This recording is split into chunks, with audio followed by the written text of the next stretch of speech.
Dating-ul poate să fie o activitate care cere foarte mult timp. Da? Gândiți-vă puțin că dacă este să mergem la fiecare întâlnire cu fiecare persoană pe care pe care o cunoaștem și stăm, nu știu, stăm jumătate de oră, nu o oră, două, stăm jumătate de oră, după să cunoaștem persoana respectivă. Dacă noi avem 10 întâlniri pe săptămână, se adună o grămadă de ore, da? Pentru că nu este doar întâlnirea propriu-zisă, ci, nu, ne îmbrăcăm, noi fetele ne machiem, voi vă bărbăriți, vă tungeți barba și așa mai departe, până ajungem acolo, până ajungem acasă, se strâng foarte multe ore.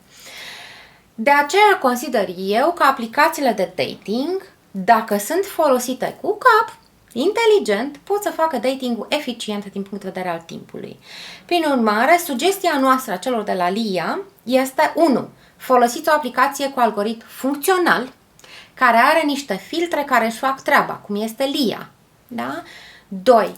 Stați de vorbă în online cu cât mai multe persoane în același timp, dar ieșiți la date doar cu cele care v-au făcut să zâmbiți. V-au dat o stare de bine, ați descoperit hobby-uri în comun, valori și principii în comun. Vă dau efectiv o stare de bine. Ieșiți doar cu acele persoane, dar folosiți online-ul eficient. Da? În online poți să ai 3 date-uri în același timp. Poți să vorbești cu 3-4 persoane în același timp, în același interval de timp și poți să faci selecția. Da? Ceea ce înseamnă că economisești timp.